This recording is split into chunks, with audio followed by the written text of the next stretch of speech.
L'alcalde de Tortosa, Ferran Bel, ha anunciat que durant la primera quinzena d'abril podrien començar les obres d'urbanització dels primers carrers previstos en el PINCAT després que la Comissió d'Urbanisme hagi desencallat els projectes en l'última reunió que van celebrar dijous passat. Es tracta dels carrers de la Rosa, Taules Velles, Carme, Mercaders, Gil de Frederic i Censals Acosta, que passaran a ser de prioritat invertida, i de les places de la Cinta i de l'absis de la Catedral. També està previst que les obres de l'interior de l'edifici del Mercat del Peix, on s'ubicarà la cadena Viena, s'inicien en breu amb l'objectiu de poder obrir portes a l'estiu. Bel ha detallat que les obres d'urbanització d'aquests carrers i places compten amb un pressupost de gairebé 885.000 euros i tenen un termini d'execució de 6 mesos. A més, ha explicat que en la realització d'aquestes obres s'establiran prioritats per tal d'intentar encaixar-les amb el desenvolupament de diversos esdeveniments a la ciutat, com ara la Festa del Renaixement o les Festes de la Cinta. Amb tot, l'alcalde tortosí ha volgut deixar clar que per la Festa del Renaixement s'hauran de fer canvis. Unes prioritats d'inici, però en principi el període d'execució del concurs, se pot rebaixar, era de 6 mesos. Tanmateix, aquí hi ha unes prioritats que, una mica per encaixar-ho en l'organització dels diferents esdeveniments que es fan a Tortosa, intentaríem, segurament, el carrer de la Rosa seria un dels primers en començar.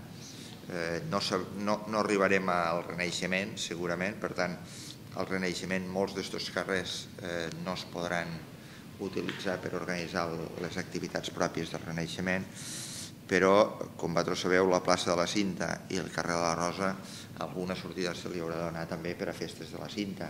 L'alcalde de Tortosa també ha volgut valorar que Patrimoni hagi desencallat aquests projectes que eren urgents i portaven molt retard. Així mateix, ha destacat l'esforç fet per les dues parts per millorar les relacions i ha afirmat que s'han marcat unes pautes per intentar resoldre totes aquelles qüestions que afecten la ciutat de Tortosa amb la màxima col·laboració institucional. De fet, està previst que la comissió es torni a reunir aquest mateix mes de març perquè encara hi ha temes pendents. D'altra banda, Bel ha explicat que la setmana vinent podrien iniciar l'enderroc dels 3 edificis declarats en runa del carrer Sant Felip Neri i a la vegada es farà una neteja del solar on s'ubicarà el futur Palau de Justícia, just davant de la Biblioteca Marcel·lí Domingo. En principi és possible que aquesta setmana s'inici també l'enderroc de les cases declarades en runa del carrer de Sant Felip Neri. I això també implicaria la neteja del solar que serà la futura seu judicial. Pel que fa a l'actuació integral del barri del Castell, Bel ha afirmat que l'Ajuntament està mantenint converses amb els propietaris per tal d'arribar a un acord i continuar amb el procés expropiatori. Així mateix, segons ha avançat, l'empresa municipal GUMSA serà l'encarregada de realitzar l'actuació urbanística al barri i després es valorarà si els habitatges els faran per iniciativa privada o no.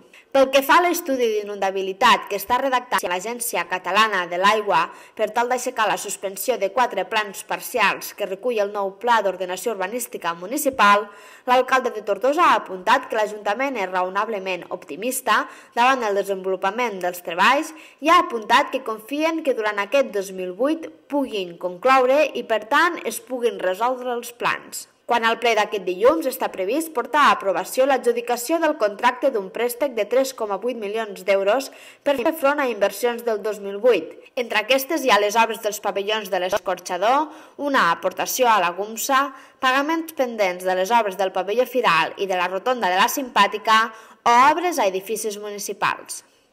Aquest préstec és a 17 anys.